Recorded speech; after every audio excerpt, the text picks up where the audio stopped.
to Crashing Game Night. My name is Matt Diorio. On tonight's show, we have our interview with Marvel Senior Director of Product Development, Eric Monacelli. I am joined by the beanied one, Gerard Ferreira. What's going on, nerds? What's up, baby? That's it? And then there's Lion's Mane, Jason Belidio in the corner. There we go. Hey, we're missing. How's it going, guys? How's it going? No, I'm just, we're missing the baby face. Have like a 10-minute long intro, like yeah, right. Just simple, like, hey, nerds, how's it going? Hey, what's up? Yeah. Hey, yeah, I'm keeping it. Keeping it real. Hey, what's up, nerds? I was like, wait a second, waiting for him to be like, giving his life story, like, you know. Like, well, yeah, usually, but I thought I'd throw you off a little bit. Like, hey, what's up? Totally throwed me off. How you doing? Oh man, Carrie, let's talk about life story. What happened yesterday for you? Oh yes, finally, booyah! Booyah! Second dose, baby. Fully vaccinated. How you feeling? Bro? Yeah, how are you feeling today? Actually, I was actually kind of worried from all the stories about the second dose, but honestly, I only felt a little sore from the shot, and then I only felt like a little faint like fatigue and dizziness here and there. That was it. Like nothing. Nice. Yeah, nothing serious. Nothing kicking you on your ass. No, thank God, because I was actually kind of worried because I was still going to have to work today. Right. No, I get it, man. Like that would have been miserable. I was like literally asleep for like 15 hours the next day that I got it. I was just damn, I was just tired, you know. I'm glad to see you got that second shot, sir. Yeah, dude, it's nice. So it's fine. I'm finally done. That means in 2 weeks we can start talking about either you coming out for a weekend or maybe us going out to Cali for a weekend. I've been missing Cali too. Like, I've been talking up. Like, I've been missing Volcano. I've been missing Knicks. We need I want to do a Frankenstein's. Cali? Yeah, Cali? Frankenstein's run. Yeah, dude. Yeah. We could easily do it where we just bounce right after Jerry gets off work. Yeah. Just head straight on the road. Nothing wrong with that. Exactly. Because I'm off at 2:30, so I could easily just go into the car at like for dinner. 5. No. See, we're not driving like Lambos or anything like that. No. No. But it's like what, 4 hour-ish? 5.5 hour drive. Yeah, about. So by the time we leave here, it'd be like 6 o'clock. So we'd be into LA and in that area about 11:30. But then we have all day Saturday. You know, we can do part of the day on Sunday and then drive back. So then Jerry doesn't have to take off from work. Yep. Yeah. There you go. There you go. So this week, we had a chance to sit down with Eric Monacelli, who is the Senior Director of Product Development over at Marvel, to give the folks a little bit of some of the games he's worked on. He was involved with Marvel SpiderMan from Insomniac. He was involved with Miles Morales.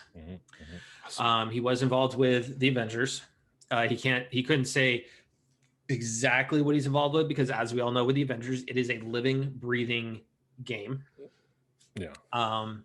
Still plenty of DLC coming out. Plenty of DLC that they're planning on coming out. Because there is the next one, which is the Black Panther DLC, which was it's being talked about and shown out there, which was Battle for Wakanda. And then it did leak out today, which I'm assuming he's probably gonna have to have his hand in somehow, some way, maybe. Is that the folks who made XCOM are doing a strategy game based on Marvel, so everyone's calling it Marvel XCOM. So hopefully we see something more on that with the E3 presentations that are going out there. Yep.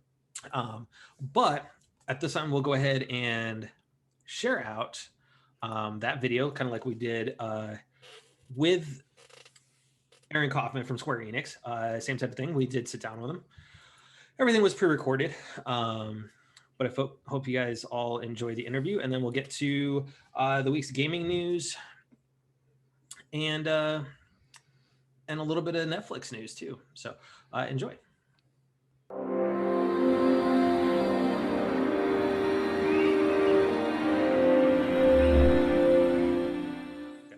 Hey everybody, it's Matt Torrey here with Crashing Game Night, joined by Theo Walski, the baby-faced one, and Lion's Mane, Jason Belidio back with the couch. And joining us on the couch and Crashing Game Night with us is Eric Monacelli from Marvel. How you doing, Eric? Doing well. Thanks for having me. Absolutely. Thank you for taking the time out of your day to come on. I know you and I have been talking off and on about trying to get you on here, and I'm just glad our schedules lined up. So yeah, no, I appreciate it. Nice. Good right before the weekend too. It's nice. Right, nice, good long weekend, and you know, I'm looking forward to a 3-day weekend after my work week. So absolutely, yes, please.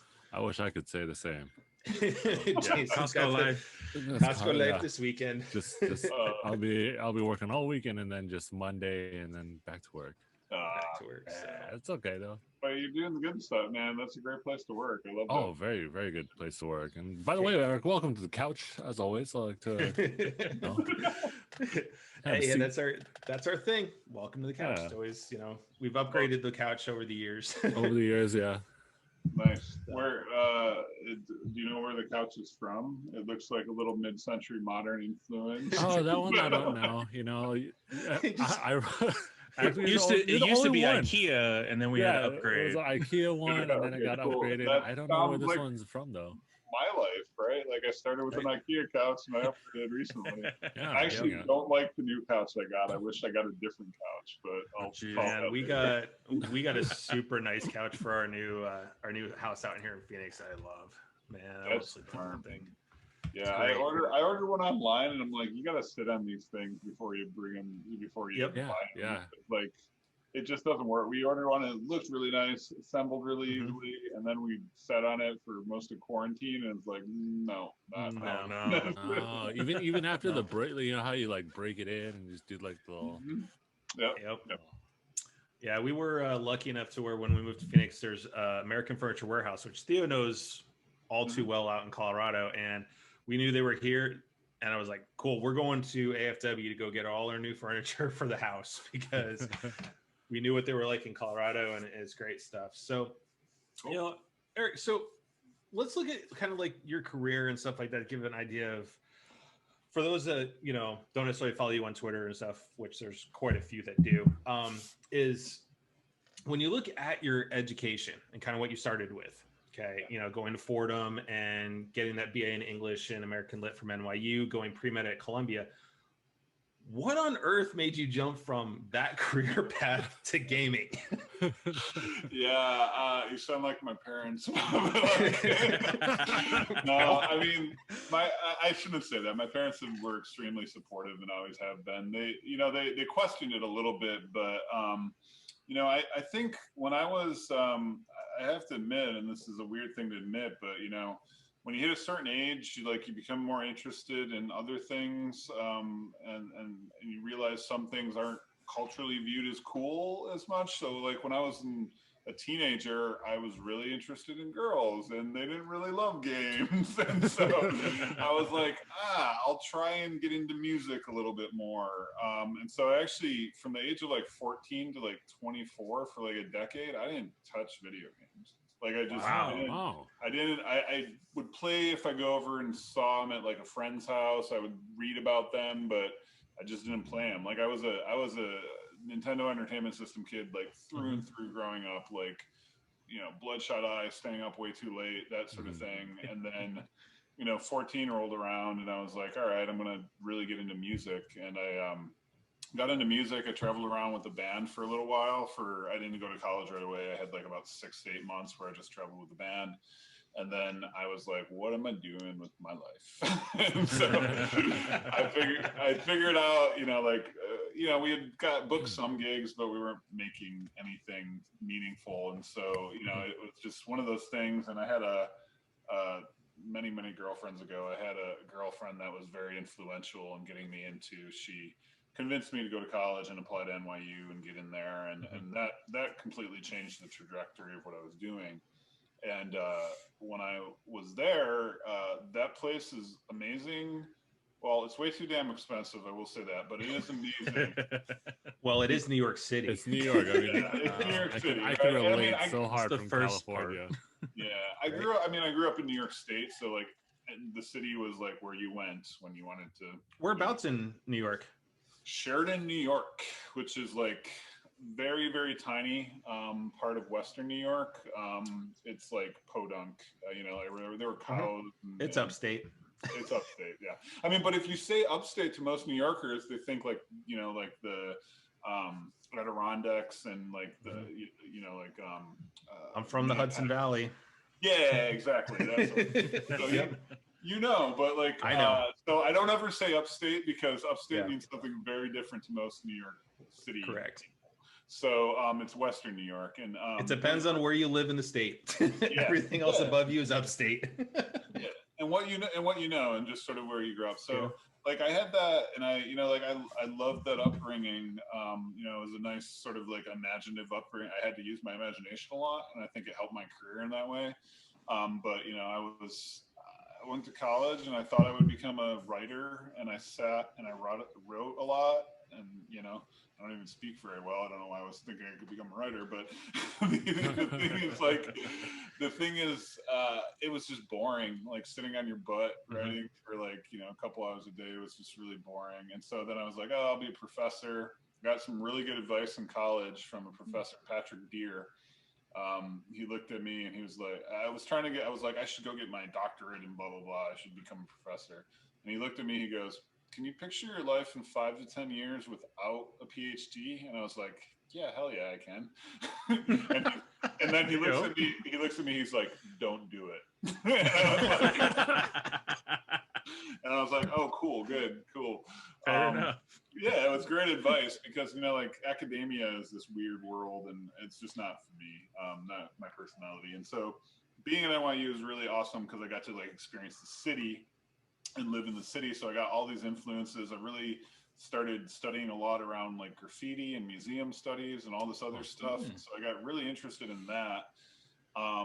And then I ended up booking the Fordham thing you mentioned. I booked like a fellowship and I was teaching for a little while just to figure out what I needed to do next. And I got super interested in psychology, psychiatry. And so I was like, I'm going back to school for pre-med. I got into a couple programs and then I ended up injuring my back and I had to take some time off. And so I it sucked. I herniated a disc, but ow, it happens. I was like that guy that was running every day on concrete, and you shouldn't do that. There's a reason my knee is shot. Yeah, exactly. If you've run on anything hard surface before, you know exactly. So I would run every day in New York City, and my doctors were like, "What are you doing, man?" And it was one of those things. So I took some time off and I eventually went back to, I got into Columbia and I went back there and, the longer I was there, I was like, this isn't ivy, this is moss. Like, it just doesn't feel like, it doesn't feel. I like that. Yeah. I like that. That works really well. It took me far too long. It took me I think 6 to 9 months to realize that. I can't remember how long I was there, but I dropped out. And so after I dropped out, that wasn't cheap. No, it wasn't. It wasn't. And I mean, I got a little bit of scholarship, but not enough to make it. It was a cheap it was an expensive 6 to 9 months. And so after I dropped out, I was like every other graduate from college, trying to figure out what the hell to do with my life. And I had an interview for the Asian American Pacific Institute at NYU. I think that's what it was called at the time. It had an API name, and it the woman was extremely awesome. And I got done with the interview, and she's like, "You talk a lot about video games." And I was like, "Yeah, because I had just gotten back into them. When God of War came out in what was it, 2005? Yeah, 2005. God of War, the first one came out. And I got back into them because I love mythology. I love that sort of thing. And so I had become obsessed with gaming again because I was obsessed when I was super young and, got obsessed in my early 20s.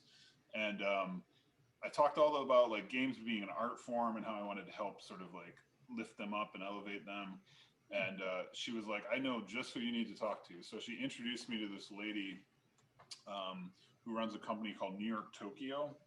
And I honestly couldn't tell you exactly what they do. They just sort of look at the intersection of things between like fashion, culture, music, gaming, everything, like New York and Tokyo, right? Like two major metropolitan areas globally. And it was the weirdest gig ever, but I got a ridiculously long bullshit title that was like blah blah blah, and like got to just network with her list of contacts, which was just extensive in the game industry. And so I started networking and building things out, and we built an event in Central Park that had A-Track, who was Kanye West tour DJ at the time.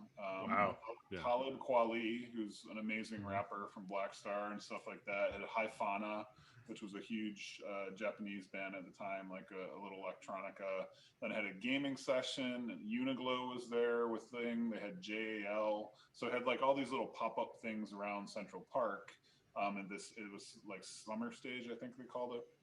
And so it was like this really cool events planning that we did completely organically. And I was in charge of the gaming pavilion, and it wasn't fancy or anything, but it was like cool. And it turned out like a bunch of people, and it gave me this appetite of like entertainment and industry and that sort of thing. And so that's, was a really cool way to get in. And then, from there, I started to apply for gaming jobs, and my career sort of took off in about 2006.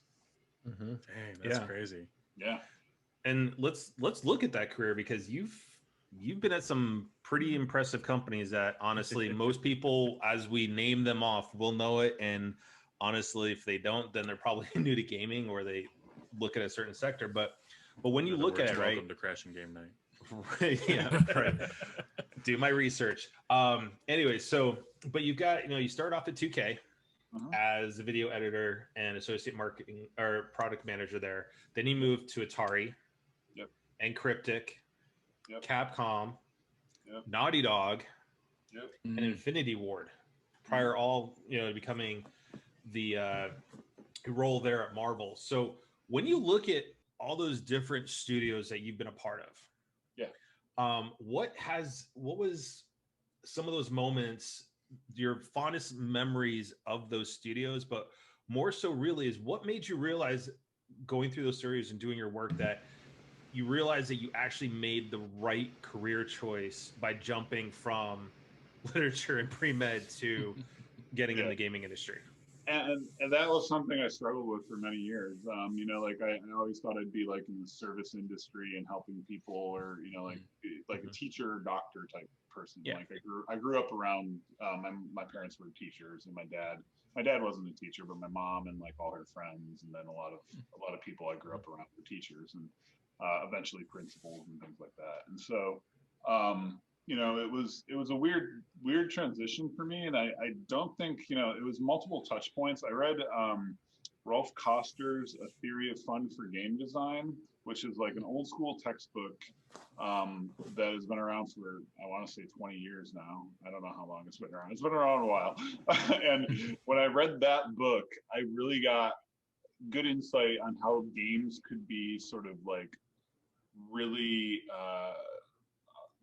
educational. Kind of has a negative connotation, or like a dirty word, but it's like they're like reflective windows into what you want to be, or Tim Schafer said it really well in one of his GDC talks. It's like all games are wish fulfillments, right? And so thinking and piecing that all together, and then bringing what I knew about from my creative background. I was around a ton of artists. I was a gallery guide at the Brooklyn Museum when I was teaching, so like I had a little bit of insight from all those pursuits, that I realized like all these creative endeavors that I've gone through, like trying to become a doctor, trying to become a teacher, being an art guide, living in these expensive cities and meeting all these different people, really gave me a lot of world life experience that I could bring to these virtual worlds I was building or helping people build. right? And that's really what I think I've learned over the years. 15 years in gaming now is like the best developers I talk to, they play games, they love games, but a lot of their time I talk to them about the bread they just baked or the photos they take or the trip they just went on, right? Like it's living life and like having those experiences that they can sort of, translate into their creative work. Oh, So, cool. Okay. Yeah. Yeah. So that's what gave me comfort in it, really, was like, hey, we're basically creating these, that's how I think about it a lot now, is like we have these little games are almost like little virtual digital museums, right? Like as soon as you go into one, as soon as a game's released, it's out of date. That's the set, unless it's patched constantly. But it's the same thing as a museum. You think about, you're going into this museum and you see the art and some things linger and some things hold up, and like I don't mean to knock it, but I played Mass Effect Legendary Edition and I was like, ooh, the first one just doesn't look good, right? Don't get me wrong, I love Mass Effect. Now graphically they did immense enhancements to ME1, right? But gameplay wise, even with the enhancements to the Mako and a little bit of the gun control, it still does not hold up. I mean, you could tell it is dated from a gameplay mechanics, and that's why ME2 and ME3 were such leaps and bounds ahead of ME1 because of the changes they made to it.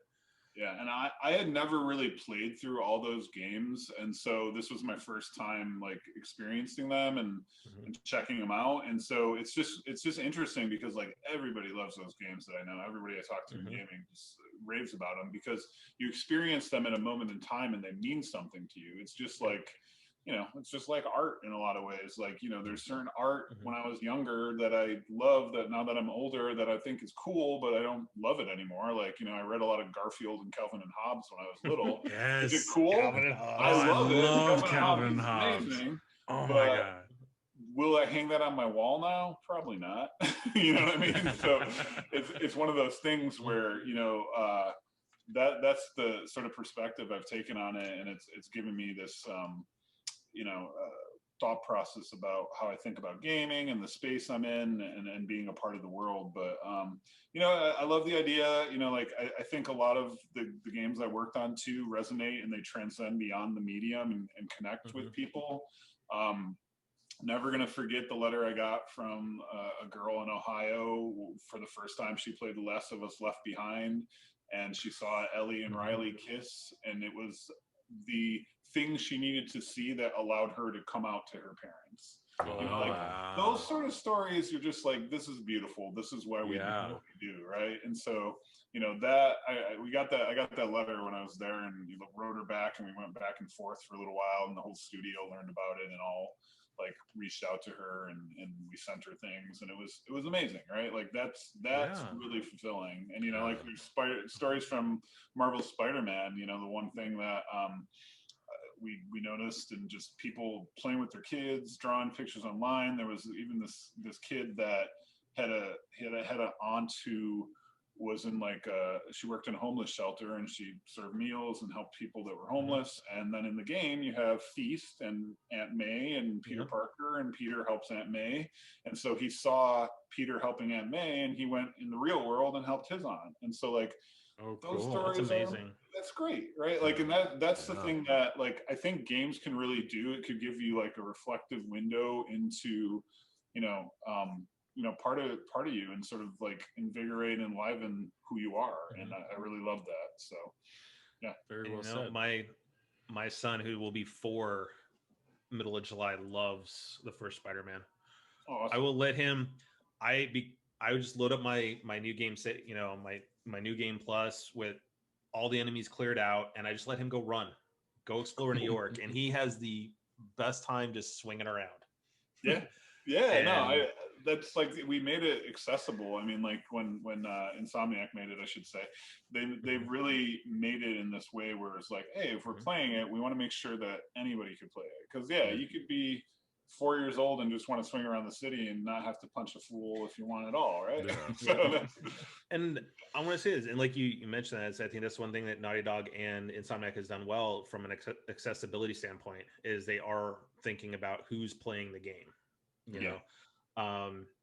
So of all those different projects and stuff like that, do you have one that was your favorite to work on in the past, given all the interactions you've had with fans and, you know, even given the letter that you received from the girl and stuff? What was your favorite project? Yeah, I mean, there's multiple. I mean, my wedding photos in The Last of Us 2, so that has Last of Us, not 2, Last of Us, the first game. Your wedding photos your in wedding there? photos in Yeah, there? yeah. One of the artists, Heather, put a call out in the office and was like, I need photos to populate the rooms, and I saw my wedding photo there, and so you can actually find my wedding photo, which is pretty Where cool. is it? Wow. Do you remember Now where I it's need to at? go find it. Yeah. I think it's right after Billstown, and then there's Okay. like it's upstairs in one of those like abandoned homes, or it could be Oh, right when you're yeah, trying yeah. to get the truck. I can't remember exactly. Okay. Yeah, but That's pretty far in. I am I mean, going that back spot, in The Last though. of Us Yeah. now. that spot though, like in between Bills, and you're like, oh yeah, like Yeah. I remember exactly where that's at. Yeah, yeah. And so I mean, I've had my That's crazy. dog. My dog got put in as a mural for Marvel Spider-Man Miles Morales, which is insane. So I love that. Like he, you know, I was talking and to one of the artists there, and then this really really nice production coordinator, project manager. He just emailed me out of the blue August right before that game shipped and was like, hey man, we know you need to get some holiday decorations in there. We found a photo of your dog in a Christmas sweater and I was like, Just random. That's it was, awesome. It was just like a thank you because they know how much I love my dog. I mean, Insomniac is the nicest team, and they know how much I love my dog, and it just ended up in there randomly. They just did it. And, you know, of course, I was like, oh my God, this is amazing. And That's awesome. we did a similar thing in the first game with Marvel Spider-Man. We have a bunch. So, like, if you go to Aunt May's office and Feast, if you look at the bulletin wall behind her, there's a bunch of drawings by kids. And those are from, like, you know, Bill Roseman's son did one, and, like, all these different. That's that's wow. very That's amazing. cool. That's yeah, cool. it was really cool. So like, those little Easter eggs are amazing. But, I mean. Yeah, those are awesome. It's hard to say because like I had those sentimental attachments to like these digital artifacts that I put into the game, but I'd say like just working on I've worked on really massive games, you know, Call of Duty, Marvel Spider-Man, that sort of thing, Last of Us, Uncharted, those games, and then I've worked on smaller scale, like I worked on Okonomiyaki when I was at Capcom, and I love Okami. Okay. Like Okami is one of my favorite brands ever. I love the message. That's honestly one of the games that kept me in gaming because of the message. It's all about faith and belief and persevering and sort of, you know, it's a very great sort of like uplifting narrative. And you know, I love these narratives that sort of move us beyond just being like, oh, the world's gone to hell. And you gotta fix it, right? Right. There are games for those too. Yeah, I mean, you worked on one of them. I did, and there's a time to play. There's a time and place for all of that, you know. Like, but I have to admit, I couldn't play Last of Us 2 during the middle of COVID. It was just too depressing, right? Like it's that sort of thing. So, like, I think you know what I know how you feel with that because I took a break from Division for a while and tried to go back and I couldn't because it was too much like real life. Yeah. You know, because everything was kind of abandoned, closed down, and you know, it felt too real, so to speak. So now, Eric, let me ask you a question though. So when you look at you've got all those happy memories, right? But what were some of the biggest challenges you faced when you were on the communication side with these different developers? Oh man, I mean, there's multiple ones. We need to choose. Yeah, right. It's hard to choose. I mean, like that's the thing where, like, I mean, every game has its own challenges. I firmly believe that if you don't have creative conflict or creative tension, or even, you know, some, I don't want to say controversy, but some sort of like stressor or tension, you're not going to get a good game, right? Like, there's got to be that sort of push and pull, because like if you're really passionate and you're working with a ton of passionate people, there's always going to be a little bit of, you know, butting heads and things like that. So I don't think any game I've worked on that's been super successful has ever been a smooth ride. The funniest story I ever remember is when I was at Capcom. I was the marketing manager in Okonomiyaki, and I was trying to remember the meme of the three wolves howling at the moon? Oh Lord, popular for a long time ago, right? Yes. So I wanted to do three wolves because there was Amaterasu, I can't ever say his name, Shinranui, and then Chibicharasu, right? The three wolves from the Okami series. And I wanted to do three wolves howling at the sun because they're sun gods. And so I had to explain what that meme was because it was an American meme to the Japanese development team. Oh. So you can imagine how how to convey that message between cultures. Between cultures, and then how to translate a joke, right? Like it's meant to, because it got popularized by The Office. So like The Office was popular in Japan. When I ran that campaign, I ran a lot of it on Facebook, and Facebook wasn't popular in Japan in 2008, 2009. It wasn't that big. It's still not huge over there. No. And so, it was one of the most, it was one of the games I learned the most on because I learned how to work with, cultures and learned how to work with the Japanese team really closely. And so I remember that distinctly. And then, I think there's all sorts of other stories. I don't want to dive down the rabbit hole or out anything, but you can imagine. I mean, like I've worked with some of the most let's say meticulous. Let's use that word. People in the industry. So it's been challenging.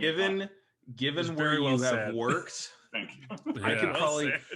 I can think of a couple of names in my head, given where you've worked, Eric, and I'm not going to say any names right now, but I can pretty much imagine what they've been. So when you look at everything, though, now that you've been, in the industry for, 15 years, you've been on the communication side, product development side, everything like that, is for those people that are looking to get into the industry, regardless if it's in the communication side, wanting to be a producer and everything like that, is what's some of the best advice that you could give to those that are looking to get into the industry in this day and age versus kind of where you were at 15 years ago?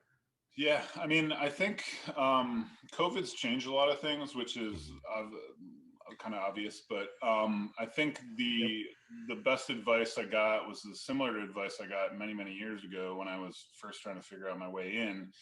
Somebody described the video game industry as a castle. And they're like, okay, you got this castle, you want to get into it. Some people, the drawbridge is just going to be down. They'll walk right through. Those are the people that probably have been coding since they were 3, right? Yeah. So they're just going to get into the industry. They're going to be able to do it. Some people, you're going to have to bring a ladder with you and throw the ladder against the castle. Some people are going to find the back entrance and crawl through the sewers. Some people are going to have their army swarm the castle, right? And if you want to equate that metaphor, those are like the indie teams that like create a game on the side and then the publishers all go for them, right? And so I think there's no one way to do it. I do think that I've given this talk a few different colleges and a few different times to people, but persistence, determination, stick-toing, like just knowing what you want, knowing what you value, and knowing where you want to work and bring that out. Like, if you're not a fan of war, don't go work on a Call of Duty game. Like, it's just not going to work for you, right? It's kind of common sense, but some people are like, I just want to get in the industry. I want to work on something big. Yeah. So that's the thing that you got to think about. I think more and more, and I think it's applicable to any industry, is just knowing what your values are, knowing where to align them with, and then unless you have like a stunning portfolio or you're some kind of savant, don't think you're just going to land a job at like a Naughty Dog or a Bungie or a Rockstar or a Blizzard right away, right? Like, you're going to have to work your way there. Maybe you will. Maybe you'll get lucky, but a lot of it is that sort of thing. So I think, that's another thing I talk to a lot of people about, is just, working your way there. There's an amazing resource called GameDevMap.com, which is, I don't know who runs it. It's just like fan created thing or a community created thing, and it has like all these gaming companies all over the globe, and I click on it, and every time I go back to it, every year I go back to it, I'm like, there's more game companies than I thought out there. Oh wow. Wow. Right. So, that's awesome. See, I would have never known that. Like, Yeah. do you think it's harder now because it's so like big in comparison versus it was maybe like 10-15 years ago? Yeah, that's an interesting question, because like I think it's easier and harder in some ways. It's easier because now I think remote work has opened up, and I think a lot of game companies realize like, hey, I could hire somebody in Helsinki or hire somebody in Shanghai or hire somebody in wherever you live, and we can all be on the same team because we're all working remotely. And so I think that has made it easier for a lot of people. I think it's made it harder because gaming got cool, right? And that going back to our original question, like the biggest reason I didn't pursue gaming, and like I talked about, is like it wasn't cool, right? Like I remember, I'm going to age myself, but Jack Tretton talking about GTA, calling it a murder simulator, and like it went in. That was that was a long time ago. Yeah, it was in the 90s, and so like. Yep. Yeah, and I mean that perspective is just patently false, right? Like, I mean, you are playing as a criminal in GTA, but it's also training you like, don't do these things; they're ridiculous, So that sort of thing, or teaching you how to ruin kids' lives when you're working for Blockbuster and they try to rent GTA and you tell their parents just what it actually is. Yeah, that's true. Yes. I feel like you're speaking from personal experience. Oh, I shattered many a dream, many a dream. No, I mean, but that's the good. I mean, that's what I like about games is they have something for every age group, and it's you can be very honest about it. And like I always tell people, like my favorite game of all time is Tetris, and it forever will. Besides baseball, which I think is the best game, but Tetris is my favorite game of all time, just because it's like such a good game as a construct, and then also it has such good like mental health benefits when you play it. It really does help with just organizational things. They've done studies that helps with PTSD. Like it's one of those games that is just really good for your brain, and it's fun as hell. I mean, like Tetris Effect. Yep, man, I was just about to go there. Man, that game is amazing. It's gorgeous for one. It's incredibly beautiful, but that soundtrack and everything with it, just it's an amazing game, and it allows. Hours. Yep. Yeah. I got to Mark McDonald and his team over there. They're just awesome people too, which is even good. Like Mizuguchi, I've only heard good things about. So like, it's awesome to see like that game brand continue its legacy of like just being really positive. And you look at you talk about the mental effects and how it helps with that. Is like Tetris is one of those games that helped get me through my mom's loss 2 years ago. When I lost her, it was like, we used to play Tetris as a kid. We used to sit there on the Nintendo, jump the level all the way up to, level 10 to start with. We didn't play with the lower levels, and we used to compete against each other. And it was like, I remember sitting in the airport at Baltimore, ready to fly back to Colorado, to go basically say my final goodbyes. And I sat there playing Tetris the whole time, and that helped me get through things. Yeah. So it is an amazing game that has, huge followings and stuff like that. And you look at now Xbox bringing Tetris Effect now on a multiplayer scale that is immensely huge, which is great. So, as we kind of 99 too, if you played it on Tetris 99. Tetris 99. He's got some stories. Yeah, we do. Jason and I have yet to play against each other on it. Yeah, I know. But love that game. So as we kind of wrap things up, Eric, so we do have one question that we like to ask of all of our guests, and since Jason's actually here to be here for it, I'm going to let him ask the question. Okay. The most important question, Jason. We always ask a lot of our interviewers, do you have an opening that I can get a job at? No, I'm just kidding. That's Jason. That's a well good played, sir. Well played. As always. Well played. As always, we always have, hence our name, Crash and Game Night. what is your favorite game to play for a game night? You know, like board game, video game, like D&D, anything like. When you can actually have a game night with family when and friends. not Zoom gaming, but like, you know, an actual in the real. In the real. For the longest time, it was Cards Against Humanity was one of my favorite games. It's a classic, man. It's a great game. It's just fun to play. You know, if I think about the progression of when I was little, it was Tekken and Soul Calibur, right? Like Soul Calibur, like the first Soul Calibur and the second one. Holy crap, we played that a lot. Even literally than that, it was Akara Warriors with my brother, if anybody remembers that game. So it was like the top down, you were two soldiers. It was like Rambo, you're going through the jungle. I know what you're talking about. Yep. It was Nintendo, so it was like 8-bit, right? So, but it was fun as hell. And so we played Akara Warriors, then I graduated to like Soul Calibur Tekken for the 3D. And then, you know, took some time off gaming, and then when I got back and got into like having friends over to do things, it was like Cards Against Humanity. I force people to play MLB The Show with me because I love that game. so even if they're not baseball fans, I will play. I will make them play retro mode or something and be like, it's easy, just let's do that. What team do you who's your team?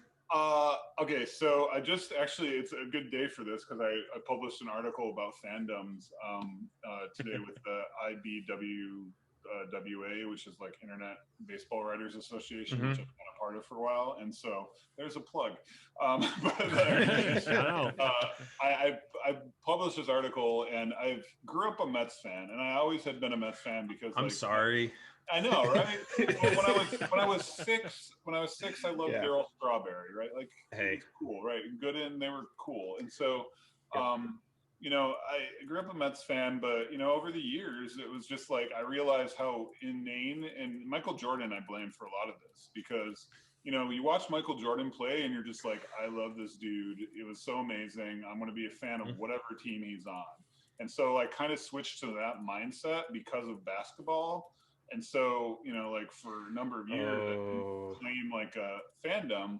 And then I realized, like, moving to LA too, I've been here, you know, quite a while now. And I was like, I like multiple teams and multiple players. I love the sport. I'm always going to be a Mets fan at the core, but like, what is wrong with having multiple teams and rooting? Like, it's like a hierarchy thing. So like if the Mets are playing anybody else, I'm going to root for the Mets. But if the Angels, because I love Mike Trout and Shohei Ohtani, are playing somebody, I'm going to root for them next. And then if neither the Mets or the Angels are playing, I'm going to root for the Dodgers because I'm a huge Jackie Robinson fan, right?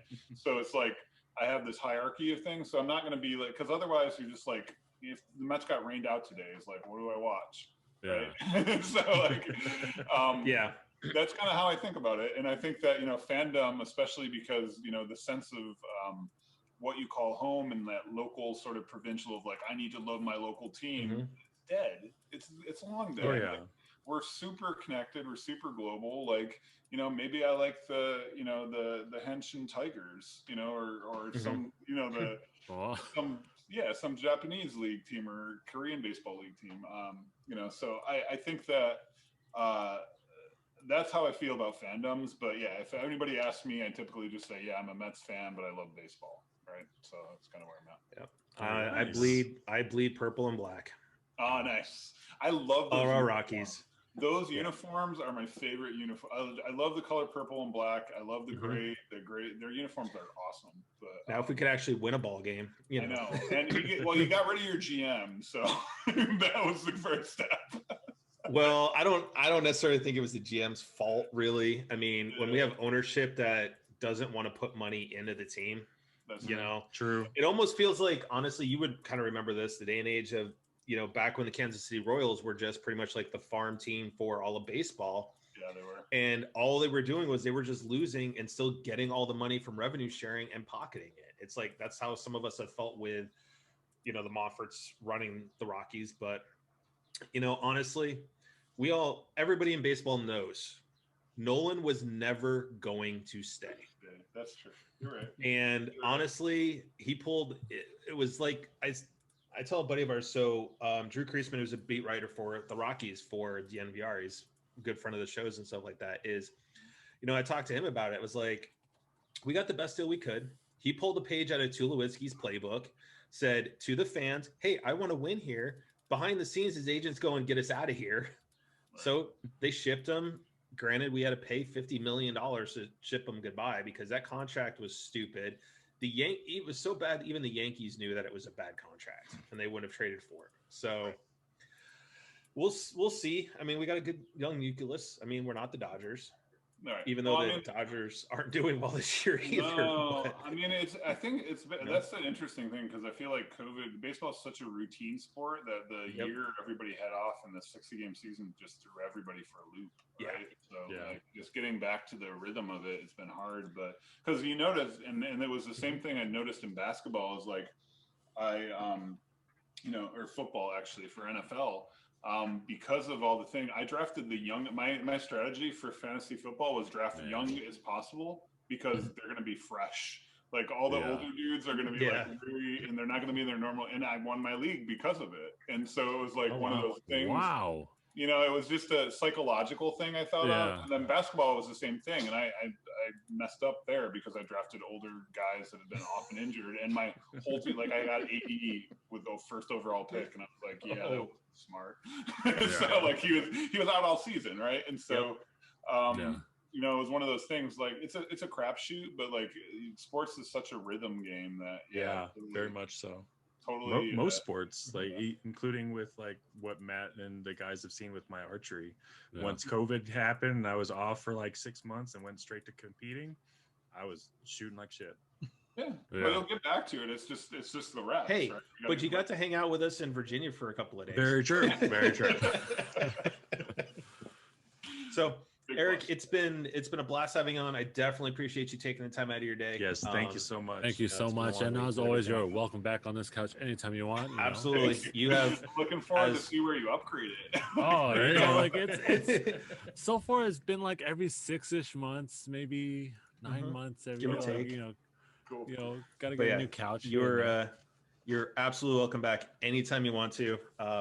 Just make sure talk some baseball. Give me the heads up because then we can, if we have to come up with some questions or something to stay away from PR, we can. And I mean, if you just want to have a whole baseball show, I'm totally talk down baseball.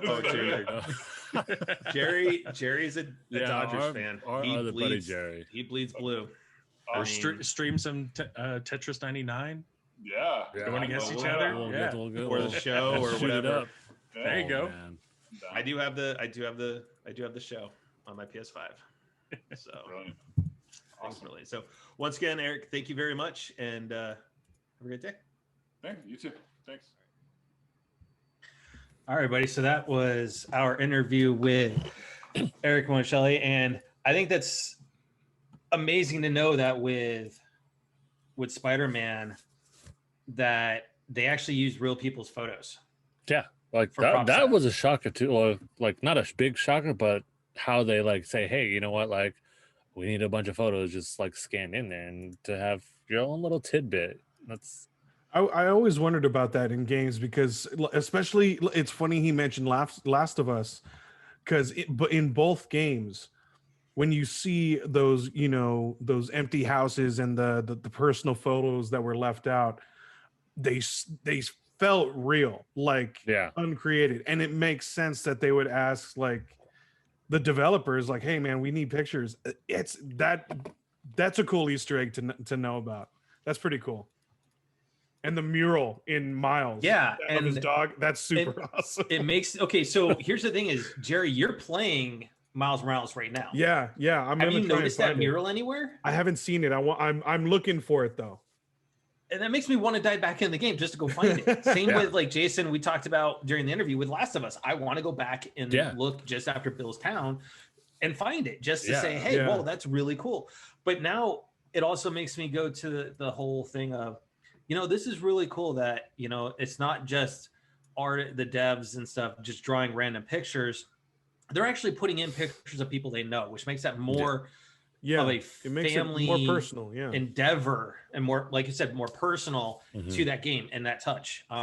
That's something I never knew was in those games. Yeah, and as And a I love them personal for it. gamer, like having that little set, like, hey, yo, check this out, yeah. but always have that Especially- spot where you save especially it, being and a you're part just of that. Like I have a little something personal in that game, yeah, and I oh, helped yeah. work on it. Like that's Yep. cool, man. And it's not just one of those like Easter eggs that you as like a programmer like put it in, like the You hit it in a corner, and like if you the go walk Halo up to ring. like, Yeah, Yeah. that only like and Or- then you get found out like maybe like 10 years later. or it's Yeah, one of those or- things that you have to go move a certain trash can just a little, and there's a picture on the floor. It's Yeah. something that's actually out there in the wild for people to notice. So, yeah. I do want to say before we kind of start moving into the news, though, we've got two of our friends of the podcast, hanging out with us in chat. Yeah.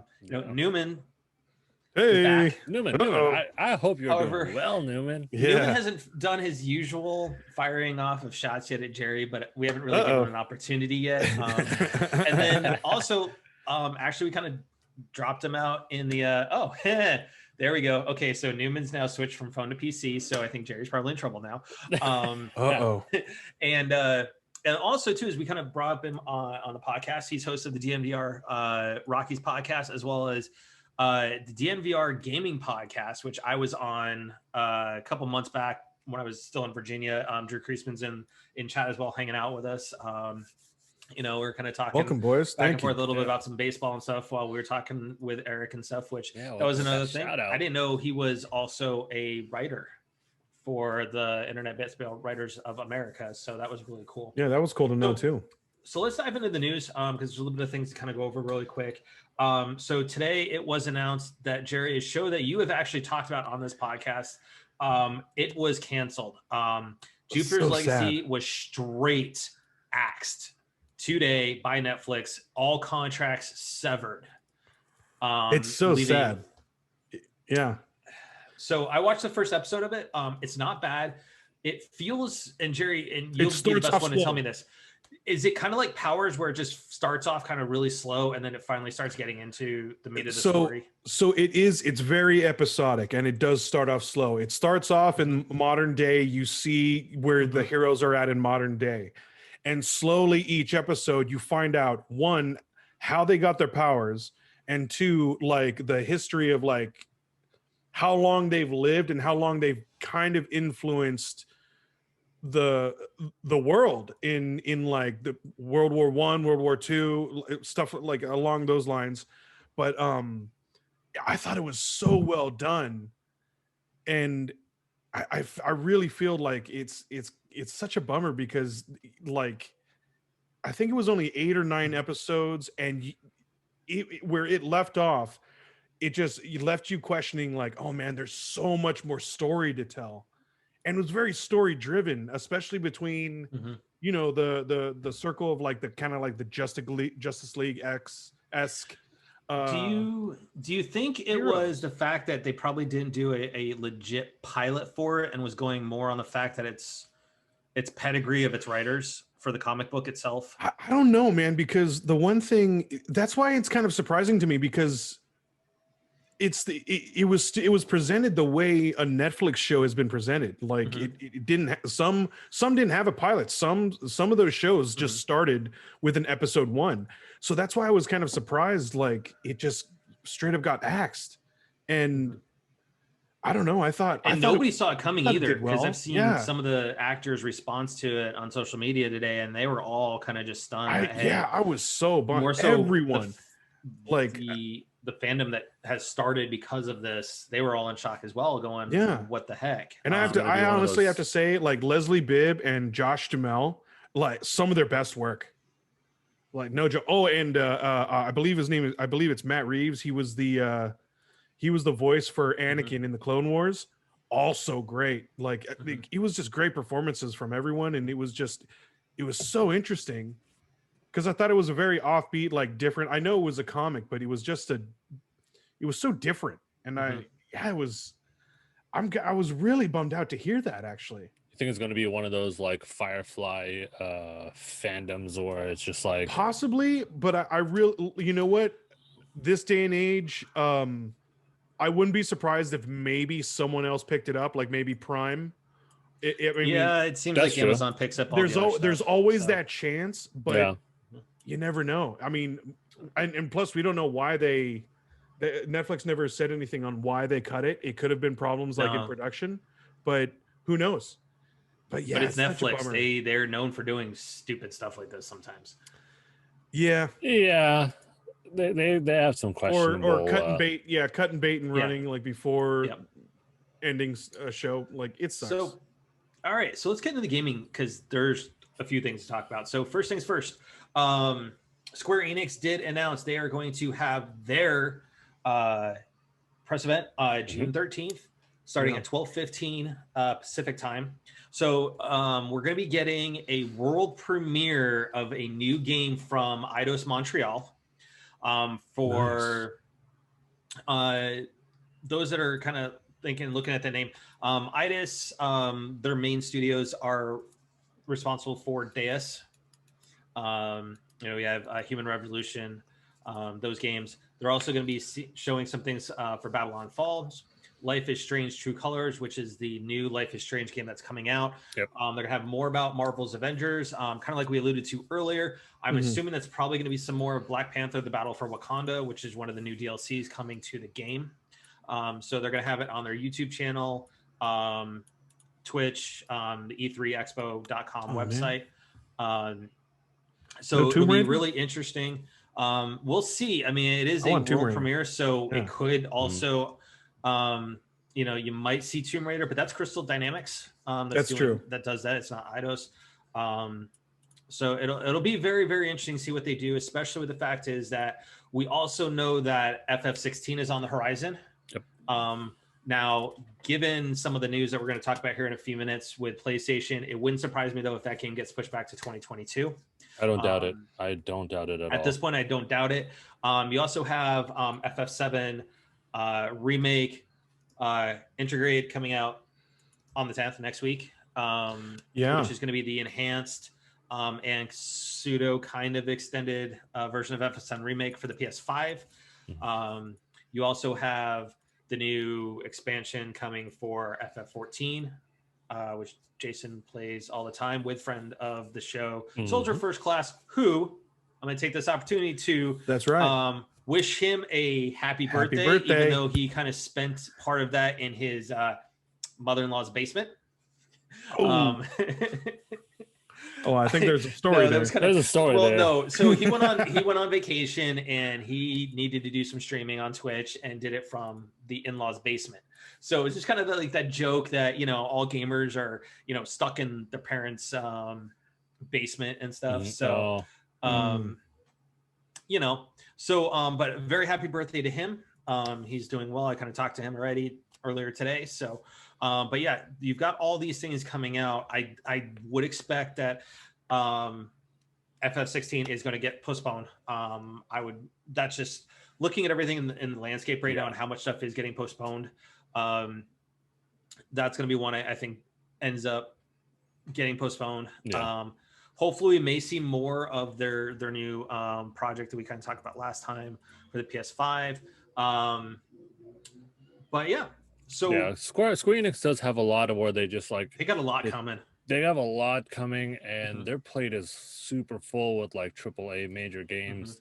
I don't doubt that they're going to push back. I mean, even when they had like Final Fantasy 14 during the COVID time, a lot of stuff was pushed back. A lot of things were postponed. Well, speaking of postponed, let's talk about that. So today it was announced. So Santa Monica Studio, home of God of War.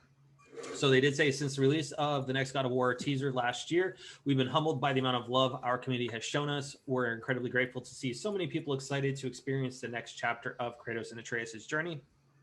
We remain focused on delivering a top quality game while maintaining the safety and well-being of our team, creative partners, and families. With this in mind, we've made the decision to shift our release window to 2022. Thank you all for your continued support. We've got some exciting things in the works that we can't wait to show you. Santa Monica Studio. So I'm okay with it. As we all have discussed on the show in the past, with the debacle that was time. Cyberpunk, just take your time. Yeah, just give us a good product. Especially with Cyberpunk. And it was also revealed during the Herman Hulst interview that the PlayStation podcast had that they are going to be putting it on PS4 and PS5. So it is going to be cross generational. A lot of people are kind of taking shots at Jim Ryan for saying, well, he cares about generations, and you shouldn't see this cross generational stuff anymore. It should be exclusives. Honestly, right now, judging by the drought of PS5s in the marketplace, and that's not because it's garbage. It's a smart move. We have the superconductor shortage that's impacting all of the industries, right? Automotive, gaming industry, phones, all of it. That I think it's smart. You put a version of it on the PS4 because we know the PS4 Pro can handle it. It may sound like it's taking off from an aircraft carrier, but it can handle it, right? Yeah, I mean, and the other thing is the other thing too. Go ahead, Jay. I was going to say the other thing with the life cycle of the PS4 has not died. There is still a that's lot. all I have to say. Yeah, and people are still playing it. People are still buying it. The games are still there. It's getting harder and harder to gauge when a life cycle's dead because, like you said, there's a short of a PS5. So usually it's a 10-year cycle too. Yeah, I mean that's the way it's kind of been. So, and then speaking of that cross generational, it was confirmed that Horizon Forbidden West will, like we all thought and stuff, that's going to be a PS4, PS5 game as well. Yep. There is a lot of stuff going in under the hood for the PS5 version. So that is going to be the better version. Yeah, but of course. people are going to be able to experience I think we expect that, especially every game that comes out, the PS5 version is going to... Yeah, I don't doubt that at all. Gran Turismo 7 is going to go PS4 as well. Cool. So I think you're going to have all the ray tracing and everything, and all the beauty of it is going to be on PS5. Then you're going to get that graphically downgraded version for the PS4. Yeah. See, I don't like all that. I think it's just still a smart move because of how many like PS5s are still like getting to gamers, like you just can't get them though. I mean, honestly, it's impossible to get. It's still inaccessible. Yeah. And it's until that like finally like levels out a little bit. Yeah. Then it's all when you can start being like, hey, what? This is only going to be on PS5. This is only going to be because you start phasing that out because like I've just still looked around and be like, okay, let me try my shot at getting a PS5 without like going super hard. Yep, Newman tried getting it. It took Drew a while to get his. So you still gotta go through I think it's a smart move. You also had Ben came out with an announcement this week that says we are beyond grateful for support with Days Gone and are truly honored by the amount of passion our community has shared with us for our world and characters. Your enthusiasm motivates us to continue to improve and create experiences that will last a lifetime. From the Siphon Filter series to Resistance Retribution to Uncharted Golden Abyss and Days Gone, we are excited to announce today that we are expanding the Ben Studio portfolio with a brand new IP. We hope you embark on this journey with us, and we can't wait to show you what we've been working on. I would love to see a new IP from Ben Studios. Siphon Filter for them was their key mark. That's what they left everything on it. So, we'll see what they do. I know Days Gone, it launched to lackluster. In the end, though, it was successful by terms of it created a huge community that loves the game. So we'll see with that. And then finally, rounding out the PlayStation first party studios news this week is that Team Asobi is got designed their logo this week. And it's nice that they got to that point. So it was their kind of coming out party that said, hey, we are a first party studio as well. They are the remnants of Japan Studio with that closing down and whatnot. So let's see what they do for their next iteration. Potentially do we get a Sackboy-esque version of Astro now? We know Playroom was just a demo. It kind of showed everybody what the DualSense controller was. Mm-hmm. Such a great marketing tool, though. Mm-hmm. Like it was great. I loved wish it. that. Yeah, I wish that Astro really did take off, though.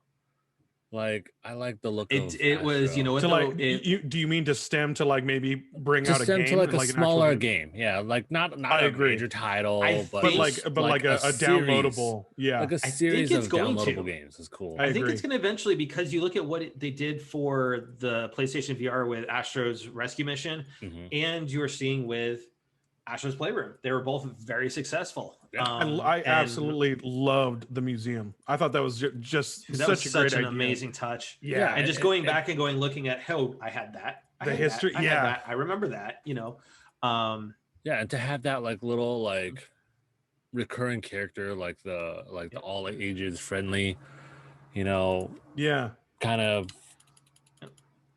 thing. Just it's going to be one of those like, And I could see the small DLCs. Yeah, see, look at that dude. Yeah, see, Like, that's cool. there's our Yeah. logo. And honestly, like it's a marketable character. oh, definitely. I mean, I Yep. dug the character. I like the little robot. And the funny thing was, in the game, you know, you saw him in almost every different iteration of like a Sony exclusive. Like there's a Yep. little God of War in there, and Days Oh Gone. yeah, there was like, Final Fantasy. It was yeah, every Final other. Fantasy. It was awesome. You can have a lot of fun with that. And then the last bit of gaming news is Nintendo did announce that their Nintendo Direct is going to It's be big. June 15th, 9 a.m. Pacific. So they're going to have roughly, they've said, 40 minutes of information. It's going to be focused exclusively on Nintendo Switch games that are mainly releasing in 2021. When they say mainly, I think it is going to be because some things that have been in the works, like say Breath of the Wild 2, I think they may get postponed. And that's why Nintendo never ever gives actual legit street dates until they're ready to go. Yeah. And then they're going to have a couple of hours of Treehouse Live at E3 again, right after the Nintendo Direct.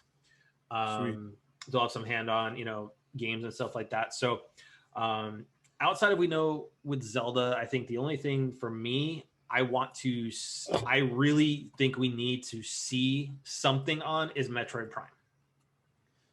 Agreed. Because we saw it a couple of years ago. God, I was still at IBM at the time for my first tour duty. With, you know, working with Theo and stuff. This would have been E3, 2018? Maybe? Where they did the teaser trailer for Metroid Prime. And then it was shortly after that, you know, we found out the news, late 2018, early 2019, that the whole thing was being scrapped. And they were having to redo everything with Retro, which is what they should have done in the first place. Yeah. You know, Retro had to go back through and redo everything. So I think that's the one we really, really need to see that they know is in development. I would love to see another F-Zero, because it's high time we get an F-Zero, because the last time we actually had an official F-Zero was back on GameCube. Yeah. Oh, okay. Yeah, there was nothing on the Wii and the Wii U.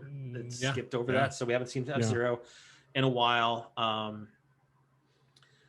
I'm excited just to get to that date, because there's been so many rumors about what's coming out. Yep. An anniversary edition for Metroid, or finally a Metroid 4 trailer, or anniversary edition for Zelda. Just anniversary for Zelda. So. You know, of course, the Switch Pro. Yep. Like, I'm ready for. Let's just get this over the with. rumors to be I'm just ready to just drop some money and just be like, you know what? Bam. Okay. There's my paycheck. So with that, Jerry, what you been playing? Let's see. I have. Oh, you know what? I've been. I'm finishing up Miles Morales finally. I'm like 80% done. Yeah. And hitting Mass Effect a little bit, but I'm gonna be working on my backlog. So I'm before Ratchet and Clank. I'm gonna finish up some of the other games, like smaller games that I'm gonna get to. Yeah. J-Bone. Oh, okay. Hey, I got to give the captain of the couch. You know, but I don't want you to always feel like you're going last. You know, Matt. You know, like I want you to. You know, honestly, though, it's like getting picked on the you know, dodgeball team. Or think about this, right? Your cleanup batter is usually fourth. Okay. Since we were talking baseball, okay. you know, right? Yeah, no, just on the last still in the last case for Phoenix Wright. I use that now as a sleeping aid, which is funny because like all the time, like I'll be getting off work and I am just dead tired. So I'll just play some Phoenix Wright, and I guess the music is just like constantly. It's just some with that music and just kind kind of of soothing. And... I mean, at the same time, I'm laying down while playing. I'm laying down while playing. The sleepy so lion. like when you're just lying down and you get that soothing music, and then you know what? just, in like, the background, all I can hear in my it. head is dee dee dee dee dee dee dee dee. The lion sleeps tonight. So all the time, like I'll go through maybe like about 10, 15 pieces of dialogue, and then like I'll start passing out. My wife will be Sleep like, mode. my wife will just literally funny. grab the controller, save the game, and then just turn it off. And I'm like, yeah, thanks, babe. Like, Nice. But just Phoenix Wright, So, getting some more backlog, or like trying to figure out what I want to do next for backlog, because I have a lot of games that I need to play that were just like 9 out of 10 games. So I gotta figure out which one. Okay. Maybe Nice. I might throw it out to the listeners out there, like, hey, which one I should start next. give it. Hey, you know what? Comment. Leave your comments on the show, whether you're commenting on the website when we posted everything this weekend, or you're going out to your favorite podcast. You know, or hit us up at CGN Podcast on Twitter and let us know what game you'd like to see Jason play. As part of his backlog. So, what have you been playing, Jason, Matt? To me, usual Animal Crossing. It's just at the point, like I'm just jumping in, doing my dailies. It's something that it helps calm the baby down at night, so we'll play that for a little bit. And then kind of taking a break from Mario Odyssey. It's kind of that point where I was laboring through it, because I've never been a fan of the 3D Marios completely. So in terms of 64, I mean, everybody loved. I never liked 64. I really enjoyed Mario Galaxy, but for the rest of them, I've never really enjoyed them. And I've gotten to that point where this was fun, but it's now kind of doing that. Going through startup MLB The Show, started an actual franchise with that, starting to work on that. I am on Novaria right now for Mass Effect. Nice. So after that, it's just Vermeer and heading towards the end of the game. I have roughly about 45% of the trophies already on just a single playthrough. So it is something that, for the trophy hunters out there, it is a platinum game. Drew, don't get me started on Horizon Zero Dawn, because everybody that's finished this podcast knows how much I love Drew that too, game. and I was like, "Yo, dude, if you like Stick of Truth, dude, if you get the fractured butthole, man, it's." Speaking of that, they did release an EP for the tracks that were seen during the State of Play for Horizon out on iTunes and all of that. So, cool. That was great. But then going through Ratchet and Clank with Cody, we're kind of playing through that. He's something he wants to play, so we'll get him through that before the game next week.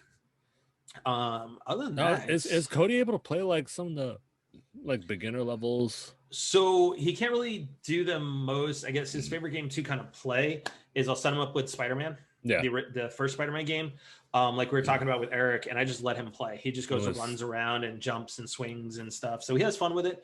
But yeah, after this, we got Ratchet, we got Final Fantasy. I will go back through FF7 Remake again just to see how intricate it is, and the Yuffie DLC is. I will be doing that as well. So after that, let me know how that is, because I'm gonna be just like, you're gonna live vicariously through me. So upset that it's on PS5. Just but yeah, outside of that, once I'm done with that, I'm gonna hit my backlog. Yeah, we got some games in there that I want to get done, but I also want to finish out, and this is the psychotic me with Horizon Zero Dawn, is that I do want to finish Ultra Hard. I am about a third of the way through that right now. I just don't need to, but that's a you thing, sir. Yeah. Hey, just like you platinuming FF7. Yeah, that's a you thing. So. Hey, sir. I want to try and do that, but I don't know if I will get to it or not, because there's a lot of other games I want to play. So, everybody that's hung out with us tonight on live here on Twitch. And then for those that will be listening to the audio this weekend and in audio land, wherever you listen to your podcast at, thank you guys. It's always humbling to have you guys join and hang out with us. The last couple of weeks have been absolutely amazing for how many people are tuning in and listening to us. And honestly, guys, it means the world that you guys do support us. Even if you just hang out and you don't join us in chat and you just watch the show or you just go listen to the podcast, it means the world to us, guys. And thank you so much for being a part of this journey. Oh God, Newman. God dang. Dude, Newman, you have to. I'm missing Newman. Yo, this Newman. I've been getting good at COD, bro. Right now, man. I've been laying down double digits, bro. I miss you. So, but with that, though, guys, always, make sure to, if this is the first time to hanging out with us, make sure to hit that follow button on Twitch or, follow us on whatever podcast platform you're listening to us on. Make sure to leave those comments, especially on iTunes, because they do help with discoverability and help us with the rankings on that. Also, like I mentioned, follow us on Twitter at CGM Podcast, as well as we've got crashinggamenight.com. So as always, guys, please be excellent to each other, stay frosty, and be kind. Rewind. Oh, you! Oh, I knew it! I knew it! I knew it! I saw that pause. I saw that pause in your face. I was like, "It's okay. You get some." Oh my God, I love it. Blockbuster employee, but I saw that pause. I lived it, so I can own it if I want to. That was a good one. To all the nerds out there, thank you guys for joining us. And yes, please hit that subscribe button. Join us on YouTube, Twitter, all of those apps, all of the social media, please. And once again, show your support for Black Lives Matter. Stop that Asian hate. Just show your support. It's Pride Month. And it's Pride Month. Support Pride Month. It's great. That's right. Run around with that rainbow flag. Thank you for all the family members, roommates, best friends, everybody. Thank you guys, and just be kind to everybody. Be kind to each other. And don't you say it too, Jerry. I wouldn't dare. And be kind to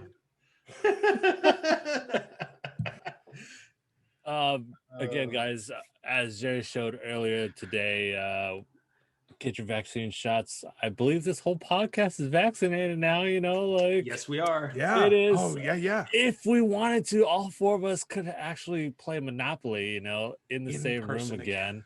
I missed that. Come 5 hours east. Sir. I mean, I got the Monopoly on the Switch, so the champ, the CGN champ of Monopoly, he'll take on the challenges. My wife is talking about taking the belt from you and using Mario Kart as the game, by the way. She's already thrown down that. See, I would get body. Don't do it. Ringer. She's a ringer. But you guys definitely please be safe out there. Get vaccinated. We are, like, a lot of places are starting to pretty much open up. More and more max capacities are happening. We're getting there, and we're so close. I forget where we're at right now. I didn't check it today, but I know we're above the 50% threshold. I think we're at 60% now, 60 or 70% as a country. So we are getting more and more vaccines out. People can hang out again. I'm planning game nights with friends nonstop. I almost made a buddy just at a random estate sale. That's awesome. It's like, hey, I play board games all the time. But please stay safe out there. Social distance just a little longer. Masks are going to start coming off of places. Are in Arizona. So if you still feel a little nervous, don't be afraid. Wear a mask still. Absolutely. Because it is better safe than sorry. Right. Yeah. Again, be kind to each other. Be kind. Rewind. Let me deja vu that. We'll say it for the third time tonight. But again, Jason, go and steal Theo's line since he couldn't make it tonight. Oh, he couldn't make it tonight. It's okay. Yeah. So someone's got to do it. But again, from all of us, CGN, 2TFN, ta-ta for now. Good night, everybody.